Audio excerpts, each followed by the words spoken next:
민주주의 국가인 대한민국이 놀랍게도 권위주의 국가의 감시 기술을 도입하고 있습니다.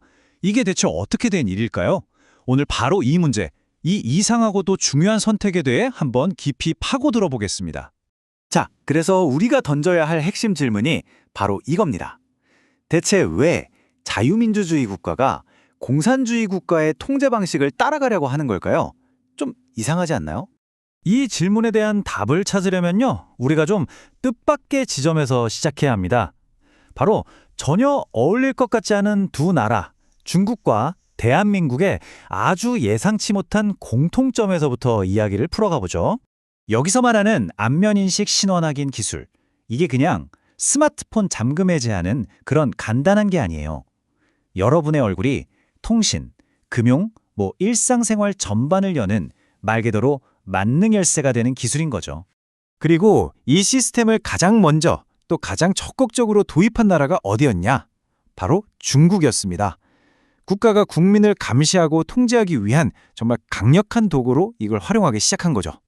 자, 그런데 정말 아이러니한 건 바로 이 지점입니다. 민주주의 국가인 대한민국에서 똑같은 시스템을 도입하고 있다는 거예요. 이유요? 사기 방지. 사실상 중국이랑 같은 이유를 대고 있는 셈이죠. 보시면 방식은 같은데 아시다시피 두 나라는 체제가 완전히 다르잖아요. 바로 이 근본적인 차이에서부터 모든 문제가 시작됩니다. 자, 여기 비교를 한번 보세요. 중국은 공산당 일당 체제, 국가는 데이터를 통제하죠. 반면에 대한민국은 자유민주주의고 개인정보 자기결정권이라는 헌법적 권리가 있습니다. 한쪽은 국가 통제, 다른 한쪽은 개인의 권리 보호, 완전히 정반대 방향을 보고 있는 겁니다.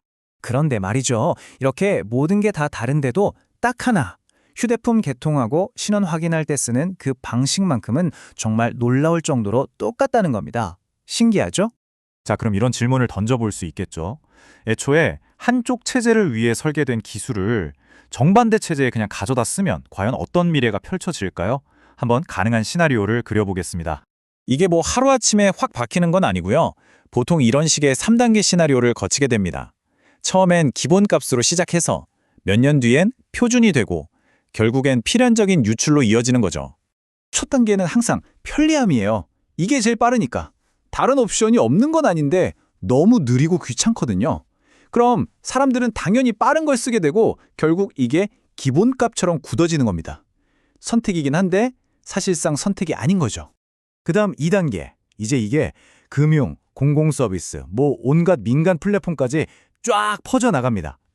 휴대폰뿐만 아니라 은행 업무, 관공서 일까지 전부 얼굴 하나로 해결하는 말 그대로 생활의 표준이 되는 거예요. 자, 마지막 3단계입니다. 이렇게 데이터가 사회 곳곳에 퍼지다 보면 결국 유출 사고는 거의 필연적으로 일어나게 됩니다. 여기서 진짜 무서운 건 비밀번호는 유출되면 바꾸면 그만이잖아요. 근데 여러분, 얼굴은 바꿀 수가 있나요? 한 번 털리면 그걸로 끝인 겁니다. 돌이킬 수가 없어요. 그러다 보니 이런 근본적인 질문에 부딪히게 되는 거죠. 만약에 우리 얼굴 정보가 다 유출되면 우린 대체 뭘 바꿀 수 있지? 정말 섬뜩한 질문 아닙니까? 바로 이 미래 시나리오가 통제와 책임이라는 아주 중요한 문제를 드러냅니다. 서로 다른 체제가 충돌할 때 어떤 일이 벌어지는지를 딱 보여주는 거죠. 생각해보세요. 중국 같은 권위주의 체제에서는 국가가 데이터를 싹 다 수집하고 통제하니까 문제가 터져도 책임은 국가가 집니다. 명확하죠? 근데 우리 같은 민주주의 체제에서는요, 공공기관, 민간기업 여기저기서 데이터를 수집하는데 만약 유출되면 최종 책임은 대체 누가 지는 걸까요? 굉장히 애매해지는 겁니다. 결국 핵심은 이겁니다. 통제 시스템은 그대로 가져오면서 그에 따르는 책임 시스템은 가져오지 않는다는 것. 이건 뭐랄까? 책임은 안 지면서 권한만 쏙 빼오는 아주 위험한 불균형 상태를 만드는 거죠. 결국 이 모든 논의를 종합해보면 이건 단순히 어떤 기술이 좋냐 나쁘냐의 문제가 아닙니다. 그보다 더 근본적인 우리 사회가 과연 어떤 방향으로 가고 있는가에 대한 질문이죠. 더 기가 막힌 건 뭔지 아세요? 이 시스템을 처음 만들었던 중국조차도 이게 너무 위험하니까 의무 사용을 완화하는 쪽으로 방향을 틀고 있다는 겁니다. 그런데 도대체 왜 대한민국은 이걸 지금 와서 굳이 도입하려는 걸까요? 다시 한번 말씀드리지만 이건 기술의 문제가 아닙니다. 바로 방향의 문제예요. 우리 사회가 어떤 원칙을 더 중요하게 생각하고 어떤 가치를 지킬 것인가에 대한 선택의 문제라는 거죠. 자유민주주의 국가는 원래 그렇습니다. 기술적으로 이것도 할 수 있고 저것도 할 수 있다를 따지기 전에 우리가 절대 해서는 안 되는 것이 무엇인지를 먼저 정하고 선을 긋는 거죠. 그게 바로 원칙입니다. 결국 우리가 지금 마주한 선택의 무게를 이 한 문장이 잘 말해주는 것 같습니다.